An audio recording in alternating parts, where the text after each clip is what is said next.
Hello guys and welcome to the home video update. It's just after 10 a.m. on the 29th of August 2022.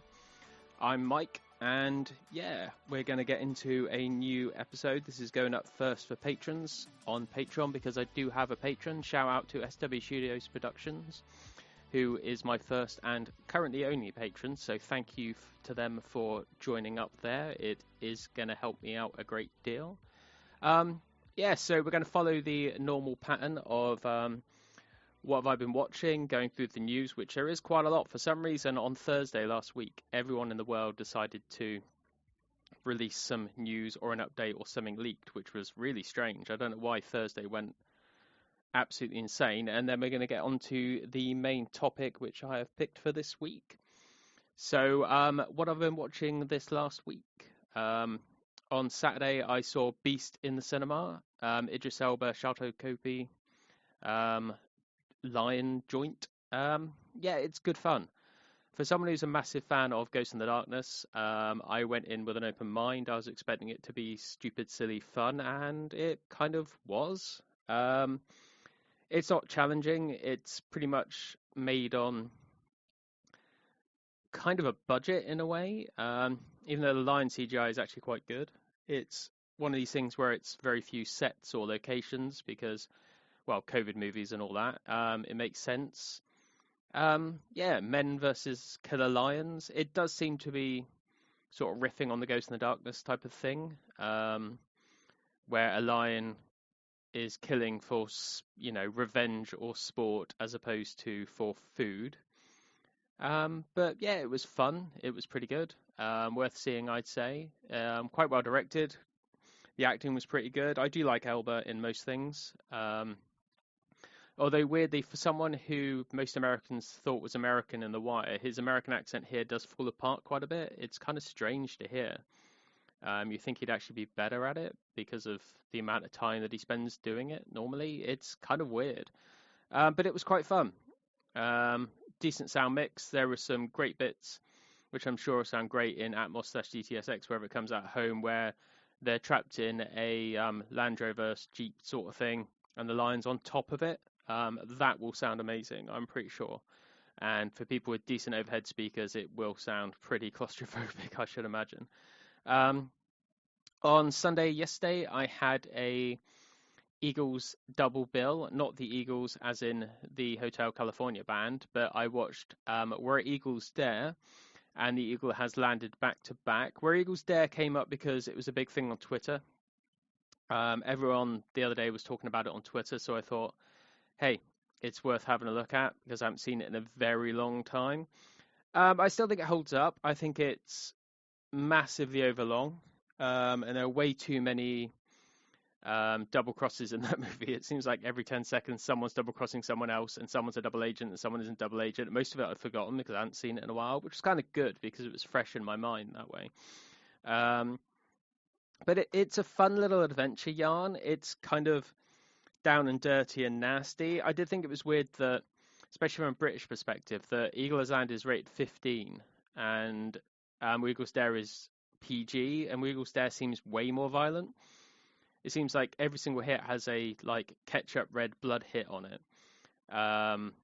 When Eastwood shooting people with his silenced pistol quite a lot. But where Eagle has landed doesn't seem to have as much of that. It's more action towards the end of where Eagles landed. Most of Eagles landed is sort of set up. And people know, obviously, there's a great making of book by the looks of it that someone pointed out on Twitter I need to pick up. I think it's called Broadsword Calling Danny Boy. Which definitely I need to have a look at, because just having a quick look around the internet, it did seem like there's a bit of a disaster making the movie, that Richard Burton was drinking 4 to 5 bottles of vodka a day. His decline in popularity plus the decline of his marriage was going on at the same time. John Sturges has pretty much given up. He was not getting on with producers. He didn't want to make the movie. It just seemed like a complete disaster. So the fact the film came out as well as it did is pretty good. Eastwood didn't like the script, so he gave most of his lines to Burton and just did the action, which is kind of amazing. But I think it's pretty cool. I think it's funny that I read a little quote before I watched the movie, and it makes a lot of sense and seems very strange watching the movie after reading it, in that Eastwood refused to cut his hair, and you look at him with his haircut, and you think you're meant to be in the military, and you look like you've just come off the set of Any Which Way You Can or Any Which Way But Loose. It's just like really strange to see him with this like 70s, late 60s haircut. And you're meant to be a military man. It's like probably not. But I think it is quite good fun. Like a Men on a Mission movie, which is always good. But weirdly, I actually enjoyed The Eagles Landed a lot more. I think it tells a darker story, and does it in quite a good way. The acting's way off. I mean, Donald Pleasance is fun, let's say that. And Robert Duvall is actually trying, but I think Sutherland is the main thing with his Irish accent is just terrible. Michael Caine is just playing Michael Caine because it's Michael Caine. It's a good little, like I say, it's a good Sunday afternoon movie. It's fun. I was watching the ITV Blu-ray, which is MPEG 2, one of the first ones they did. I think they did that and Bugsy Malone and Capricorn 1. On the Ipcris file, I've got Ipcris file, Bugsy Malone, and Eagle Has Landed. They are very early Blu-rays, so it's like 5.1 audio only. Well, lossy double digital audio. This is in mono. But I put on the Laserdisc that I have, which I got in a charity shop, which was mixed in with some vinyl. Just in the middle of Bristol, some random charity shop. I was like, well, that looks like a Laserdisc. It is a Laserdisc. So 1981, and the color is way richer, weirdly, than the Blu-ray. Doesn't mean it's correct, obviously. But the sound, I know Spencer, who was my amazing guest last week, does talk about this quite a lot on his blog, about the de-hissing and the noise reduction that goes on soundtracks of old movies. Putting this on, the sound has more punch. I mean, this is a disc from 1982, so it's 3 years into Laserdisc existing, so it's a very early disc, and it's rotted to hell. But the picture actually stands up quite well. There's not much breakup, and the sound has way more dynamic range. So way less filtered, and there is hiss on the track, which there probably would have been if you'd heard it like in an original cinema back in the day it came out. And it's weird to hear it with such presence that I'd be tempted to, I suppose Shout Factory have the best version on Blu-ray, because it's only really those two that have released it, I think. I'd have to have a proper look into it. And they'd probably have the better picture because it's a newer, transfer of probably the same master, but not in MPEG 2. And I'm not an MPEG 2 hater. I think MPEG 2 done well is fine, and I didn't notice massive amounts of macro blocking apart from a few explosions in this. So maybe that with the Laserdisc audio. I don't know if there's a better Laserdisc track. This is a very early disc. And probably won't hold up to some of them. But maybe being an earlier disc is a good thing because it is more direct to the source and less mess with. But yeah, I thought it was a fun little sort of Sunday afternoon thing. And I topped that off with, because my Eastwood box set was already out for Where Eagles Dare, A Perfect World, which I hadn't seen since VHS. It was my brother's favourite Costner and Eastwood movies. He thinks he probably thinks it's the best Eastwood movie, especially directed. And I haven't seen it since it came out, and I remember liking it then. So I thought, hey, I'll watch it again. And yeah, it stands up. I mean, the transfer seems kind of old, but that's good because it seems like a doopy print in a way, which is kind of cool. And it's a good, hard-hitting little film. It doesn't really do anything special, but it lets the acting breathe. It doesn't tell a story that's, anything wild or amazing, but it is kind of, it goes into like the acting and the spectacle of letting Costner breathe in his acting, and Laura Dern I completely forgot was in it as well. Eastwood I don't think does much, which is kind of refreshing for his movies, because a lot of his movies, especially later on, were mostly about him doing acting things because it's all about Eastwood and not much else. But I thought it was really cool. I also on Saturday had a little sort of action thing. I wanted to watch something Saturday nighty, so I stuck with my 90s theme of the last couple of weeks and watched Fled. Um, Weirdly, I hadn't seen this movie for a long time. I think I own it on DVD. It's one of the first DVDs I bought. And I used to rent it on VHS all the time. Stephen Baldwin and Lawrence Fishburne. And it actually really stands up as a cheesy 90s action movie. Like most 90s movies, as I've said before, it has a pretty good sound mix. It's quite aggressive in the way it's handled. I think people went hard on Dolby Digital when it first came out and really pushed the format and really did something interesting with sound mixing. But it's a good little throwaway action movie. It's a good little Saturday night flick. In that same vein, I watched the, obviously not 90s, but much later, Killer Elite. Now, this is the Jason Statham, Robert De Niro movie, not to be confused with, the actual Killer Elite, which a lot of people think this is a remake. It's not a remake. It's based on The Fingerman, which is the Ranulph Fiennes bullshit novel that is mostly made up, and a lot of people are very angry about. It's a cool little action thriller that's kind of overlooked. It's not good. I'm not going to say it's a great movie or, hey, look, it's got gunfights, Robert De Niro, automatically it's heat. It's not that type of film. But I think there was a point there with Statham where he was actually making films that I kind of enjoyed. There was Hummingbird, which also has a different name. I can't remember what else it's called. It's got two different names, that film. And,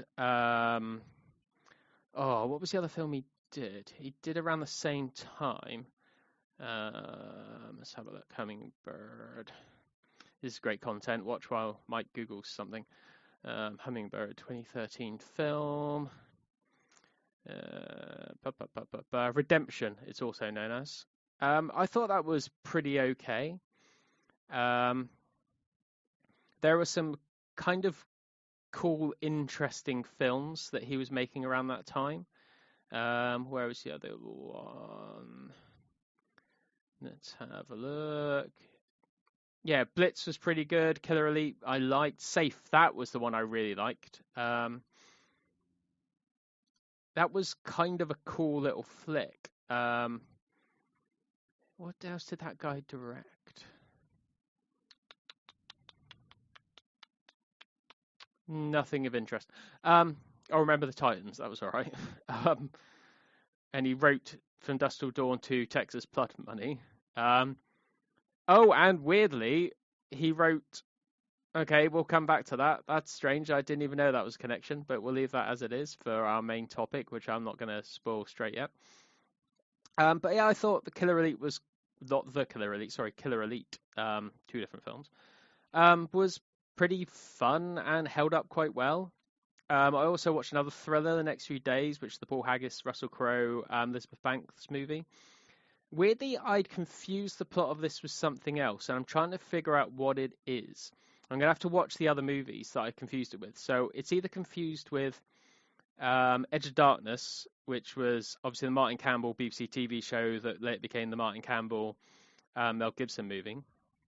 And maybe Walk Amongst the Tombstones. I quite rate that movie. Liam Neeson flick. Weirdly, I've seemed to confuse this movie with something else, and I can't figure out what it was, whether it's Prisoners or something else, because it's all about, people going to prison or people, like kids being... I, for some reason, had an idea like a kid had been kidnapped in this, but that's not what it's about. It's Elizabeth Banks gets arrested for murder. Did she or didn't she do it? Russell Crowe tries to break her out of prison. It's a fun little thriller, and I really can't figure out what the hell I thought that movie was. Because in my head, when I was sitting there watching it, I was sort of half watching it. It was one of those things I just put on just because I thought, hey, I'm going to watch this little flick. Because I found it in my Blu-ray stack. I thought, I haven't watched that in ages. I'll watch this because I thought I knew what it was. And I was sitting there with my tablet out, writing something. My laptop out, sorry, writing a review. And I was thinking... Yeah, this is going quite well. It's okay directed. Paul Haggis, he's been hit or miss. And I was like, wait, this isn't the plot at all. I thought this was a completely different movie, and I'm not sure quite why. So I've got confused somewhere, and I can't figure out what the hell it was. So not watched a huge amount this week. I started watching Lockout last night. The not Escape from New York, but obviously Escape from New York, and kind of, yeah, strange that John Carpenter sued for that, for such a silly little inconsequential Luc Besson produced movie. I like a lot of that movie. I don't think it's good by any stretch of imagination. The CG at the beginning on the bike is some of the worst CG in a modern movie that I've ever seen. But it's fun. I stopped watching because it was getting quite late, and it's quite a loud movie, especially on my system. So I was just like, I'm not going to piss off the neighbours. I'm going to knock it off. And then it turns out that not only last night did I try to go to sleep while it sounded Greek party was going on in someone's back garden that was extremely loud. I also had Simply Red just down the road playing a concert, so I had those both battling to trying to keep me awake, apparently, because it was extremely loud. So that's all I've watched at the moment for this last week. So we'll go on to the news. There is quite a lot of news. I know I didn't do news last week because Spencer and I ran for I think we talked in the end for about 6 hours maybe, which is kind of insane. Absolutely worth it. Absolutely great. I really enjoyed it. And from the feedback, everyone seems to have enjoyed it, which was great. It definitely did more for my profile than it did for his profile. Because I had a lot of people come to me through him rather than the other way around, which is fantastic. And I thank him for that, because not only did I enjoy it, but it was fantastic to actually spend the time talking to him. Really enjoyed it. So we didn't really talk about it, but I'll go over a few little bits and bobs. So, for example, we have the announcement which we touched on last week of Reservoir Dogs and Pulp Fiction coming out. One from Lionsgate, one from Paramount, which is fine. Reservoir Dogs desperately in need of a new transfer, a new master entirely, because the master is horrible. Milky blacks, which I had in the cinema for Beast. Absolutely terrible, like really grey blacks. Just really, really shocking, like, presentation. It looked terrible, which I was quite surprised at. I thought it'd look a lot better. It could be... I have had so much caffeine, I'm still yawning. It could be from that local cinema, or it could be for something else. I'm not entirely sure. But yeah, it looked like crap.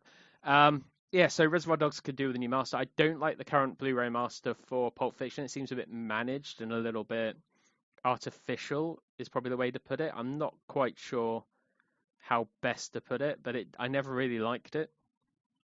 So those two are coming, which is great. Scream Factory have gone into detail on Army of Darkness. Now, I don't like Scream or Shout. I've been on the record about this for many times. Their quality control is terrible, but because it's Evil Dead, I had to put a pre-order in. I bought the cheaper Army of Darkness Deluxe Edition, not the Steelbook. The Steelbook is too expensive. I like the art, actually, for once, but I just can't. I can't spend that much money on Shout when hopefully someone else will put out a better 4K. Hopefully Studio Canal will put out a decent 4K of it. Or someone else, MGM, through whoever, probably Universal. So Disc 1 has the 4K restoration of from the camera negative, which they've said before and lied about.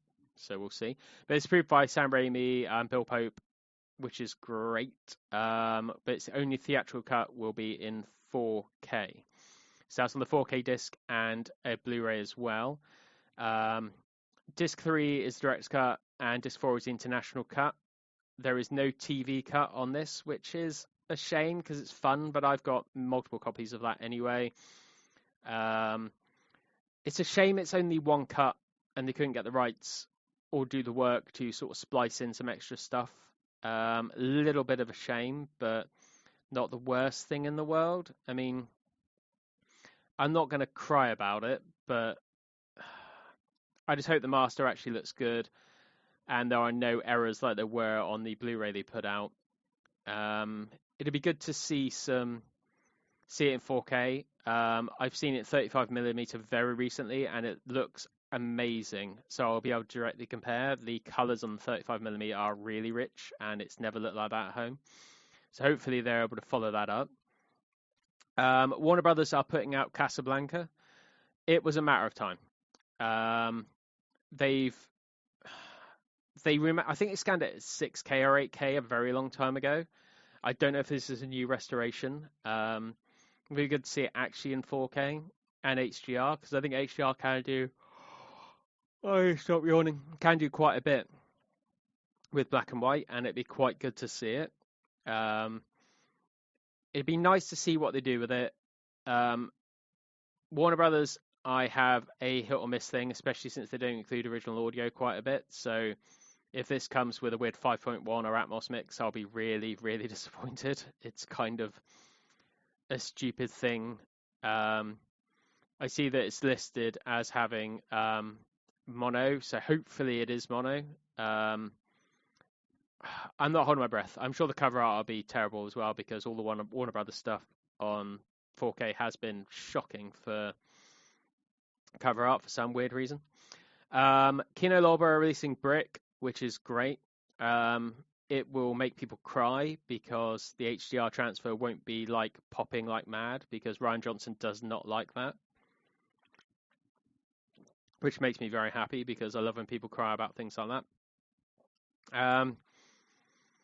It is a fantastic film. I love everything Rian Johnson ever did. So I'm quite happy that Kino are putting out this film. It's had a weird sort of trajectory on home video. I've got the UK releases, which I believe are 1080i and not great. They're fine for what they are, but they're not perfect. So it'll be nice to see like a decent release of that. Warner, again, with weird cover art, but I actually don't mind it. National Lampoon's Christmas Vacation, from the director of The Avengers, obviously. Yeah, I think it'll probably be the same master that was on the remastered Blu-ray, just actually in 4K for once. I'm sure it'll just be in 5.1 instead of what do you call it? Like Dolby Stereo. It'll be a pain in the ass, but Warner Brothers is Warner Brothers. The cover, it's okay. It's not one of their worst covers in the world, but it'd be nice to have a like poster art on the reverse. If they're going to do these things, why don't they just put the poster art on the reverse like the boutiques do? That'll at least give people options. Again, yawn from Shout Factory, which is a shame. Hopefully someone else has put it out somewhere else. The Company Wolves, which I really like. My brother absolutely loves this movie. Absolutely shocking cover art, as per usual from them. Hopefully there's no issues with it. Hopefully the original audio is in and not a down mix like they like to do. Fingers crossed it actually is a decent transfer and a decent master. I bloody hope so, because at the moment I have no faith in most of these boutique people, because they don't seem to be putting out things with any quality control. I know the pandemic was tough on these companies, especially the smaller companies, but I think it's just a real shame that they're not bothering, really going in on it. Viavision, / Imprint, have announced some really, really nice additions. I actually bought one of their discs. It came yesterday. I bought Things to Do with Denver When You're Dead, which is one of my favorite top 10 movies of all time. I love Scott Rosenberg's script in that movie. I think it's fantastic. But the problem is, importing those from Australia is really expensive in the UK. So I was able to find it reasonably cheap somewhere and picked it up. But I do want their After Dark Neo-Noir Cinema Collection 2 that they've announced, because my God, it is a fantastic lineup. We've got Blue Still, Internal Affairs, Crimson Rivers, The Way of the Gun, The Yards, and Narc. Now that is a hell of a lineup. Imprint, again, have been hit and miss with some of their quality. I think they are pretty good. They're better than most. This is only 1,500 copies, so I'm sure it'll sell out. It is quite expensive, but not, abusively expensive. There are new extras on all these, which are fantastic. But most of them are existing HD masters by the looks of it, which is a bit of a shame. Crimson Rivers is cool to see. And Where the Gun. I don't think Where the Gun's been released outside of America in HD, so it'll be really good to pick up on, a decent release. The Yards, I think, is the one that sticks out here as the one I don't like as much. It's okay, but it doesn't do anything that makes me, you know, really stand out compared to the rest of them. It's pretty good. James Gray is an okay director. I think he's done some really good things. Obviously, I don't think it's quite up to the level of something like Narc. I know that Crimson Rivers, people either love or hate. I really quite like Crimson Rivers. I think it's got some of the best character introductions that you can get in a movie. I think Vince Cassell has this weird thing for quite a few of his movies, where he gets introduced in like a cool way to hip hop with a cool camera move, and that's one of them. There's directed by Roland Joffe box set with Killing Fields and Mission, Fat Man and Little Boy, and City of Joy. All great films. I have The Killing Fields on Blu-ray. I think it's fantastic. The Mission I need to pick up at some point, but I don't think I'll go in for that box set. It's good to see them all together, and it is a really good box set with some really great films. School Ties, weird choice by them. It's an okay movie. I've never really loved it. I think it's pretty good. Cast that was on the verge of like superstardom, but I think it was great. The Fabulous Stains is great, and it's pretty cool that they're putting out. It's one of these things I wouldn't have thought they'd, appear on like a decent like collector's edition, but it's cool they're putting it out. City of God, great movie. Something I don't really want to watch on a huge amount of rewatches because it is very, very dark. But I'm glad I've seen it, and I think it is great. Distant Thunder, a film I haven't seen in a very, very, very, very, very long time, with John Lithgow and Ralph Macchio. It's pretty cool, but it's again another weird choice by them. But it is kind of cool that like they are putting time and effort into these things. I mean, for example, The Yards, which I think is probably the worst film in that neo-noir box set. They actually put some effort into it because there are like two versions. There's a director's cut and the theatrical version. There are new extras on it, and it's got the original aspect ratio, which it didn't have on, I think, the other Blu-rays and DVDs. I'm pretty sure it was zoomed in. Correct me if I'm wrong, because I have no idea about the movie. I think it's okay. Like I said, it's fine. Arrow as well, going to boutique things. This was all on the same day, it seemed, pretty much. It's like one Thursday or Friday, everything got announced. It was really strange. Arrow have announced their new slate for their releases in November. We got The Wolf of Wall Street, Martin Scorsese's flick. This was teased ages ago through a postcard in one of their releases, which I got, I think. Okay, fine. I like the movie. It's great. I've already got it on Blu-ray. The 4K release from, I think, Universal in the US or Paramount wasn't very good. It's a weird choice in some of the picture issues. I didn't fall in love with that transfer from what I saw of it. I mean, I'll see what Arrow does with it. It's probably going to be the same master, just better encode, because probably Fidelity Motion encoded it. It's got some decent extras, which is great. It's got new extras. I don't think I'll pick it up until they release a normal version. I don't need the tat and the extra bits and bobs that comes with it. I mean, it's fine. I do like the movie, but it's not something I'm going to go mad for.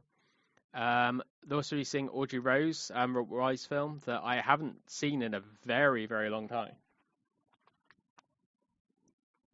But it's, I remember it being quite creepy. It's got a brand new scan with the original mono audio. I'd probably watch it again. It's not something I'd get like day one. It's something I'd pick up in a like a sale or something, because it is. I remember it being quite creepy. Incredible but True, a film I've never seen.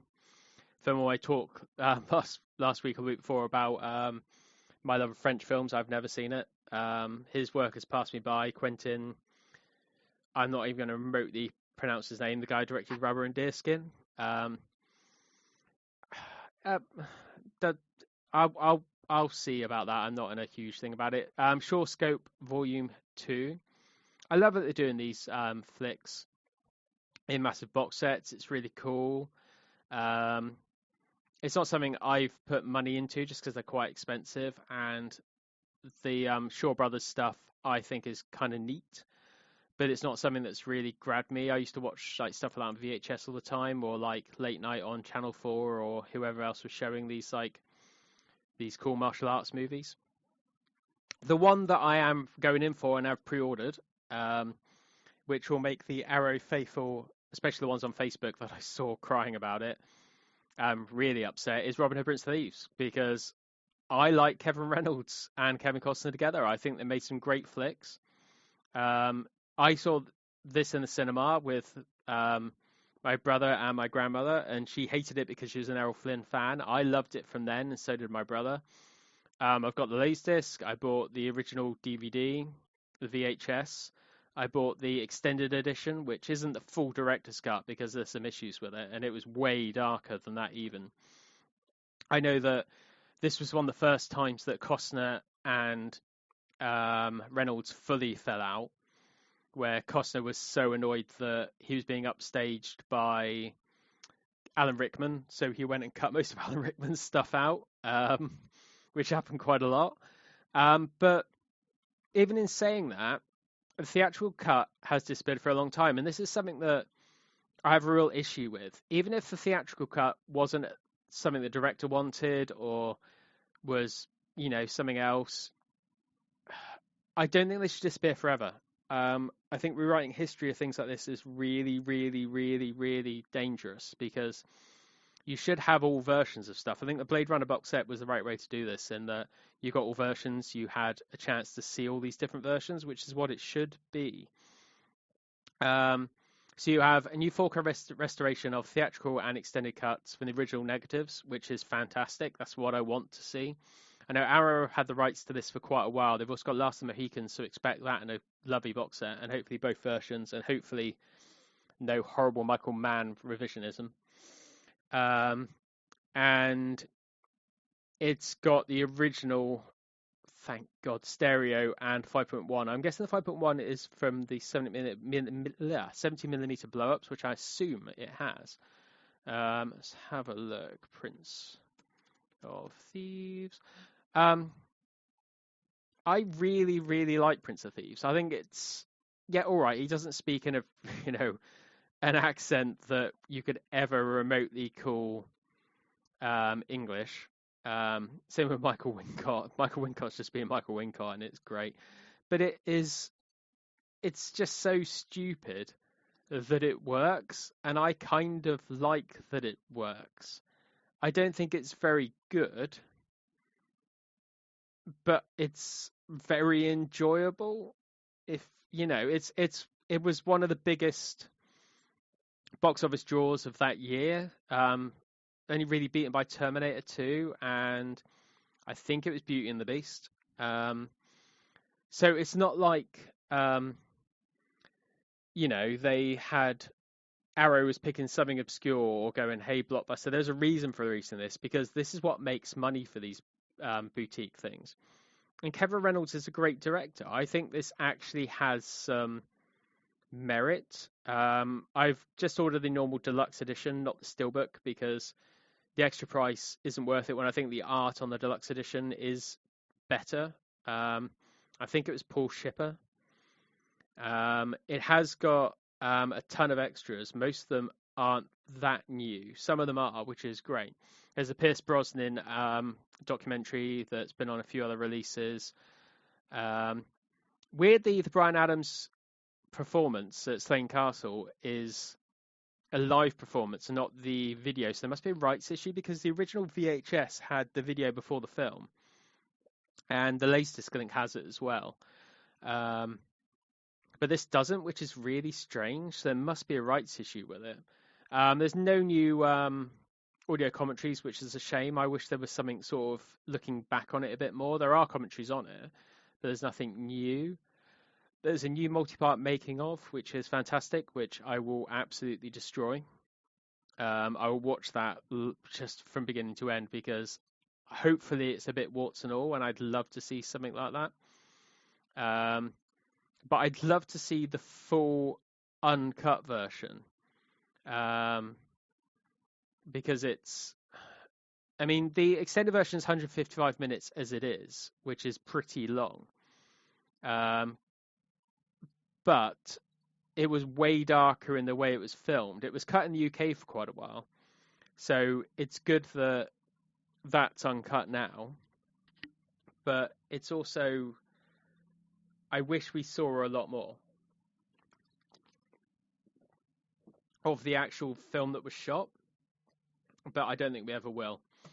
And lastly, on the news roundup, we have Highlander. It touched on a little bit last week and the week before. I think my first episode, I think I talked about Highlander because it was a steelbook leaked out from Eagle. So Eagle are putting it out in Italy, but also Studio Canal putting it out in the UK. It has a new 56-minute documentary on it. It has a feature on the soundtrack, interview with photographer David James, Clancy Brown interview, a new audio commentary with an author, John Melville, and then the original audio commentary, including the one with the producers, which I think was only on the Immortal Edition DVD, correct me if I'm wrong, but it's kind of cool to see that all together. I've ordered the collector's edition and the steelbook because I quite like the art on that. I think that was, again, Paul Shipper. I seem to be a bit of a simp for Paul Shipper at the moment. I think his stuff is actually quite good. But yeah, it's kind of cool that these films are getting their due. I mean, Highlander was always a cult film. It was always that type of film that was always a little bit, the cool kids knew what Highlander was. Well, cool, quote unquote. But yeah, it's cool to see these films come out in a decent new versions with some actual lavish attention paid to them. Hopefully Studio Canal and the fact that Fidelity in Motion retweeted the steelbook means that Fidelity in Motion are encoding this, because otherwise it would be better to go for the Eagle version because they are normally better at encoding than Studio Canal. But it's good that at least they've got the option out there. Hopefully we get screenshots or pictures or reviews before the pre-order ship, so I'll be able to cancel and get the Eagle version if not, because I don't really want to buy it 3 times. I'm already buying it twice because I'm just a Highlander fanboy. So yeah, that's a lot of news. It's been a big news week, which is good because that means the format's thriving. That means physical media isn't dying, and that's what this whole podcast is about. And next, we're going to go on to the main topic of this week. Now, I was thinking about topics for quite a while over the last week, of ideas of, hey, maybe I could talk about this, maybe I could talk about that, or I don't know, maybe this, maybe that. But I was listening to another podcast. I started this podcast because I listen to a lot of podcasts. I was listening to the Film Feast podcast, which I got into because that Tony Scott guy on Twitter tweeted about it, and he was saying about he was appearing on it on their Unscottable series, which is them talking about Tony Scott and work through his movies, which is something I've always wanted to do because he is my favorite director. So I won't do it on this podcast yet because I will want to talk about Tony Scott more, but I'm going to let their thing breathe for a bit because it's actually a really good series. I don't agree with everyone's thoughts on their stuff, but I don't think Tony Scott made a bad film, but you could rate his stuff as you like one better than the other, which is how I do it, but I am a fanboy, so I get that. But listening to their podcast on Deja Vu, which I think is probably one of his best films, it is a really well-made, really well-directed, well-written film, and quite a bit more restrained as well. Talking about Jim Caviezel and how he plays a really good psycho because, well, he is a psychopath in real life, obviously. But yeah, it made me think of 2 things. So when I saw that movie in the cinema, I sat down and thought, oh my God, he'd make a really good Punisher. Like, he was literally playing the Punisher, apart from the fact he had like really bad motives for his killing. It's just the look and the feel and the attitude that he had. reminded me of the Punisher, the Marvel Comics character. So I was like, hey, that's really cool. What happens if, you get him to play Frank Castle in something? That would be really neat to see. And it reminded me of the Purge election year, where Frank Grillo basically plays the Punisher. And I was like, oh my God, Frank Grillo would make an amazing Punisher. That's really cool. And that made me think about the Punisher on film and TV. So the Punisher, the most recent thing we've got to see of the Punisher is obviously the John Barenthal Marvel Netflix TV show, which I haven't finished watching. I really need to get through that. But the problem is now it's gone on to Disney Plus. It isn't in 4K anymore like it was on Netflix, which is a bit of a shame. But I quite liked his attitude and the way he was in Daredevil. So I did start watching the actual TV show, but didn't really get through it. Before that, obviously, we had the gonna completely blank on his name now.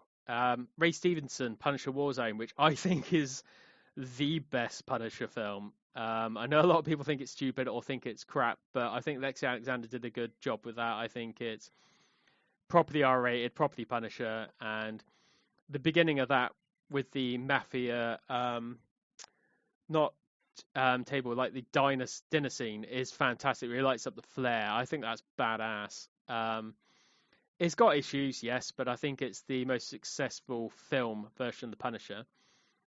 You had Tom Jane, who did the Dirty Laundry short, which people think is the best version of the Punisher in that short. Yeah, it's pretty good. I think it's the best thing Tom Jane did with it, because the Tom Jane movie with John Travolta, I don't love. I liked it at the time. I like it fine now. The theatrical version, not the extended version. I don't like the extended version with the silly comic book inserts and shit. Not a huge fan of that. It's okay, but it's not great. I like Kevin Nash in it. I think he's fantastic. The fact that he really got stabbed is brilliant, and that fight's fun. I think that's cool, and there's some moments in that film that I like. But I don't think it really works for me. I'm yawning again. I don't know why it's whenever I talk, I think. Yeah, it's got its moments, but it's just not perfect. But what I wanted to focus on is Mark Goldblatt's Punisher from 1989 with Dolph Lundgren. Because I realised when I was thinking about all these other people that sort of played the Punisher, in that I quite liked this when it first came out. And talking earlier about Safe, that Jason Statham movie, it turns out that the writer of that, I'm going to ruin his name, Boaz Yakin, he wrote The Punisher as his first movie. He also wrote The Rookie with Scott Spiegel, the Clint Eastwood film that isn't a Dirty Harry film, but is kind of a Dirty Harry film without Dirty Harry being in the name. So for Dust Till Dawn 2, Dirty Dancing, Havana Nights, oh dear. Prince of Persia, Sands of Time, Now You See Me. Yeah, he also wrote Harder They Fall, which is, quite well regarded. I need to watch that movie, actually. Yeah, but that's really weird that, he wrote The Rookie and The Punisher, and he also wrote Safe. I've got to find my copy of Safe. I can't find it. I think it's in storage somewhere. But yeah, I think that Mark Goldblatt's version of The Punisher is actually pretty good. I can remember watching it on VHS a lot. It's one of those films that's kind of grimy and gritty and low budget enough that it feels like something that should have been on VHS from the start. And you should always watch it on VHS. It's got that grimy sort of feel to it. And I realised how many copies of this I owned. I don't own the Laserdisc, which I should really try and find. But the first thing I picked up, I think, was the Artisan DVD, which I imported to the UK, which I've got in my hands right now. Which had, special features of 16:9 widescreen, woo, Dolby Digital Surround, woo, digitally mastered, woo, interactive menus, woo, scene access. That kind of shit. It's got cast and crew information, a theatrical trailer, which is good because it should have a theatrical trailer on it. This is the 19.2-minute theatrical version, and nothing else. This was out of print for quite a while, and the best way to see it, I seem to remember, because I remember buying it, and a lot of people saying, be careful because there are a lot of pirated versions out there, and you might get a bootleg. I got lucky I think I bought it off eBay, like used, because it was quite hard to find for quite a while, and I really wanted to watch it again in widescreen. So that was like the only way to see it. I then upgraded to the Anchor Bay Blu-ray, which came out in the UK through Hollywood Classics and 20th Century Fox, which is strange that 20th Century Fox released The Punisher for all their, the stuff they own from Marvel. It is a weird movie, this. It's got a very weird sort of life that it had to it. I don't think it did that well. New World released it, who obviously released a lot of schlock. It didn't get a wide theatrical release in the US, I seem to remember. It was it when New World was going bust? I think it was around then, because New World sort of tanked pretty hard. It's a shame that, they couldn't do the sequel they planned, and, they couldn't do anything big with it, because it seemed really strange, because it was like, I think it was Christophe Lambert was going to be in it or something like that originally, and then Dolph took the part, which is Dolph actually plays quite a good Punisher. I think he's a better actor than most people give him credit for. He's not really acting here, obviously. And I love that all these discs that were in front of me have got the same sort of picture of Dolph with the bike from the photo shoot, except on this they've like photoshopped a Punisher logo onto his shirt, which is just like really, really strange, just to try and make it, hey, look, it's Marvel, because we haven't got the Marvel logo anywhere on here. It does say the avenging angel of Marvel Comics fame comes brilliant to life in this action-packed adventure. Oh, sorry, action-adventure thriller, because that's what it is. It's not that. This has 0 extras. For a film for a disc that came out in 2013, it's amazing that it's 85 minutes long, so theatrical cut. 5.1 audio, so okay, a quote-unquote upgrade because it's uncompressed. However, the Anchor Bay DVD is 5.1 as well, I'm pretty sure. Sorry, Artisan DVD. It wasn't 5.1 originally, obviously. This didn't have a massive release, so it would have just been stereo. It's 1.78 to 1 anamorphic. So, okay, fine. 1.85 to 1 was the original ratio, so it's been cropped down like most Blu-rays are. I can live with that. All right, fine. But it's 1080i. So in 2013, Fox released a 1080i disc, which is really, really strange. It's released through Anchor Bay, Hollywood Classics, and 20th Century Fox.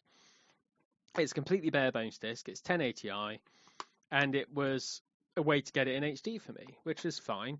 Now, there was a work print that turned up for quite a while from, I think, Mark Goldblatt's own like VHS or beta tape copy, which is the only way you could see it. It was cut as well.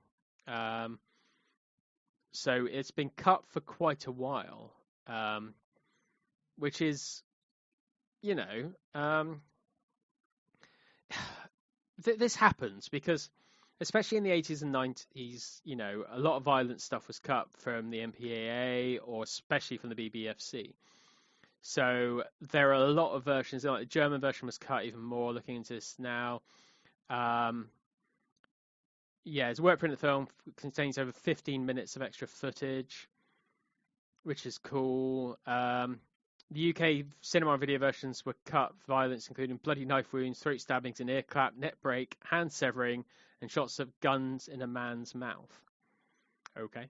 There's a lot of like stuff cut from it, but also finding the uncut version of it, the unrated version, was very, very hard to find because you could never see the uncut version anywhere. It was literally cut in every version, like pretty much everywhere worldwide, I'm pretty sure. Except for France had the uncut theatrical unrated version. And that's what Koch Media found on the next Blu-ray that I had, and the last one that I bought, which is their Steelbook 2-disc edition, which comes with the DVD and the Blu-ray. It is actually in 1080p, which is fantastic, so an audio upgrade from the Fox version. This is also put out by Hollywood Classics. And yeah, it actually is the better version. So it's got the unrated 89-minute cut. So it isn't the work print. It is just the unrated version. But they do have the proper unrated version scanned from the actual print. And it looks pretty good, actually. It's scanned at 2K. But they took the unrated parts and put it in the existing R-rated HD master. So it's properly unrated. So it's an HD from beginning to end. The old versions that were about had, I think it was a Laserdisc upscaled, which is, really, it's okay. I mean, I've got a few discs that do that. Like, what is it? Fortress, the Christophe Lambert, Stuart Gordon film. Is it Stuart Gordon? I think it's Stuart Gordon. Which has the unrated version of the PAL Laserdisc with the footage shoved in, which is great because it's unrated now. So it does have extra features as well. It has got an audio commentary from director Mark Goldblatt. It has a work print cut, which I think is only on the DVD, if I can remember correctly. It's got a gag reel, behind the scenes gag reel, a trailer, and a poster and stills gallery. So it's pretty great. It has a 2.0 audio, so I think it's either mono or stereo. I can't remember. I'm going to have to watch this again and figure out if it is. I'm just looking around the interwebs now to see if I can figure out what it is. But it looks like it's just lossy audio. Oh no, it says DTS Master HD. So it's got DTS Master HD audio. Which is great because then it's uncompressed mono / Dolby Surround. And it made me think, what else do you want from a Punisher movie? I mean, I don't think Marvel are going to go forward because the R-rated thing. They might do TV. Again, I don't think it'll be R-rated. Obviously, they've got the new Daredevil show coming up, and that's not going to be R-rated like the Netflix stuff was. But I think I want something more like, that sort of gritty, grimy, dirty, non-slick version of the Punisher. I think that the Thomas Jane one pushed it a little bit too far into comedy. As much as I liked that, it's okay.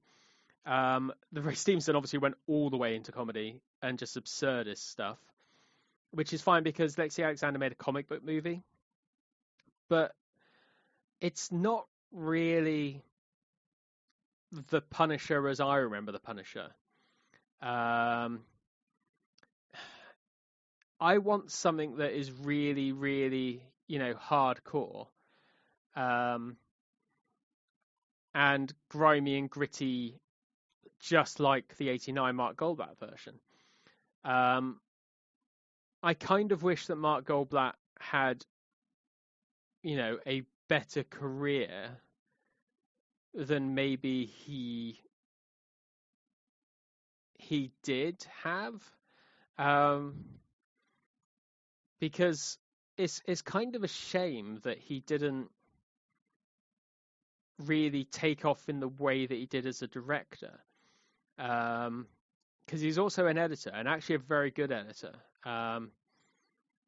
It's kind of weird that he didn't do as much in the way of direction, because he only directed 2 films rather. He directed Dead Heat, which I've got the 88 films version of. I need to rewatch that actually. I got again another New World schlocky picture. An episode of Erie, Indiana, which I love that show. If you haven't seen that show, I've got the DVD box set of that. It's such a good show. But as an editor, he was like James Cameron's go-to editor for a little bit. Even in tangential stuff. So he edited The Terminator, Rambo First Blood Part 2, which obviously Cameron wrote. He also did The Howling, which is a great film. Terminator 2, Predator 2. This guy was like the go-to editor. True Lies, Starship Troopers, Armageddon. 2018's Death Wish. Ooh dear. That's the last film he edited. Great. Chappie. The fact that he's doing these like big action films. Bad Boys 2, that's a film edited within an inch of its bloody life, isn't it? So working with Michael Bay a bit as well. Pearl Harbor. So he was obviously Brockheimer-y because Armageddon, Pearl Harbor, Bad Company. God, Bad Company, that Chris Rock film. Jesus. Super Mario Brothers, Nightbreed, Jumpin' Jack Flash. Yeah, he was a go-to editor for quite a long time. So it's kind of a shame that he didn't do more in the way of direction and didn't do something else. But it's nice to see him do something different. And I'd like to see, someone serious take on something like The Punisher. So someone you see as a serious director of like hardcore films. Maybe someone like Joe Carnahan, maybe someone like that, in the style of Narc. I mean, not quite as silly as his 18 film, and I quite like his 18 film. I know a lot of people didn't like it, but I quite like his 18 movie. Um, Something gritty like, Narc, aforementioned film, or someone like a Catherine Bigelow, someone who does something gritty and down to earth and grimy and nasty, and that's what the Punisher should be, and that's why I kind of like the Mark Goldblatt version, because it is gritty and down to earth and nasty and that sort of griminess. It's not like RoboCop, which I think I've said before on an episode, where it's like you want to have a shower afterwards because the violence is so like, oh dear. This is not that I'm saying the violence is like upsetting me or anything. I just think it's like that grimy, nasty 80s violence that you don't really get anymore. You get more of a sanitized violence in these things now, where it's all CGI squibs and stuff, because you don't get squibs anymore, because they're expensive and they're dangerous. So, fair enough, because, you don't want people to get hurt on your sets. I get that. That's absolutely something that shouldn't happen. But also, I think it's also a case of the art of these special effects are getting harder and harder to pull off, and people aren't around who do these things anymore. There aren't the people around who are able to produce these effects, because people don't tend to do them anymore. People don't do the special effects in that way. There aren't people in the world who do the full practical effects, unfortunately, because that's just not something that happens anymore. The way that films are made have changed, so it is all like CG squibs and stuff like that, and blood hits, and it is a shame. But I get it for the safety. If you look at things like Rust with Alec Baldwin and things like this, I don't think Alec Baldwin's going to come back from that. And obviously, someone died unnecessarily. No one should die making a movie. That shouldn't be a thing that is in anyone's mind. So a stuntman shouldn't die. People shouldn't get hurt. Safety should be the priority. It's entertainment at the end of the day. No one should be hurt making a movie, especially not lose their life. Accidents happen, I get that, but it's just a shame that we won't get films like that anymore, because the way films have been made have changed. And that's not a bad thing, because people are safer, and we want people to be safer, and we want people to be better off. However, I think that the skill of making these gritty, grimy things, if you look at like the horror genre, so something like The Evil Dead or Nightmare on Elm Street, always to me should be seen on like a really bad VHS that obscures the effects and is gritty and grimy, and it loses its loses its tracking from here to there, and looks really ropey at times, and has a lot of crawl and all this other stuff. And I like that, because it adds to the aesthetic. And when you put it later, like things like Grindhouse and Planet Terror, it doesn't really work. It looks artificial. It looks like you put a filter on in After Effects, and that's pretty much what they do. The grain doesn't match because it's grain from a later generation, a later thing, and it doesn't really work for me. I get it, and I get the idea, and it's kind of neat, but also I don't think it works. It's a shame that the way films are made now, obviously everything's digital, very few people are shooting on film. You've got things like Jordan Peele with Nope, and the few other people that actually do shoot on film anymore. And I'm not going to lament the loss of film over digital. I think digital adds a lot, and I think you can make things still look good. There's no reason you can't make things look good still by shooting on digital, and you can have a certain look to these things. I just think that there are better ways of maybe doing this stuff. And I think there should be like a healthy medium where these things kind of fit in together. I'm going on a weird little tangenty ramble here, and it's weird when I'm on my own. I haven't got someone like Spencer to bounce off because it just sounds really weird and like I'm ranting at no one. But yeah, I like those sort of action films. If you look at like The Rookie that he wrote, um, that's another film that's kind of got that gritty. For as much as it was a quote unquote high budget movie, and a high budget flop as well.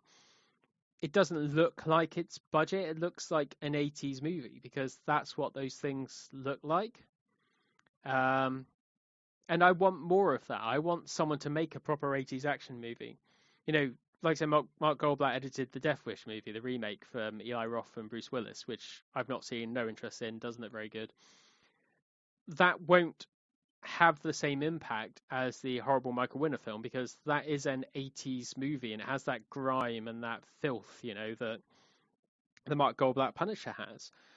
And I think we've lost something going to these new slick, well-made movies, because even if you got things like VHS 94 and all these other things where they try and make it look like, it was filmed on SVHS or Betacam or whatever else, and it never really works for me because you can tell it's a filter and you can tell it doesn't look authentic unless they actually go back and do it, which some people do.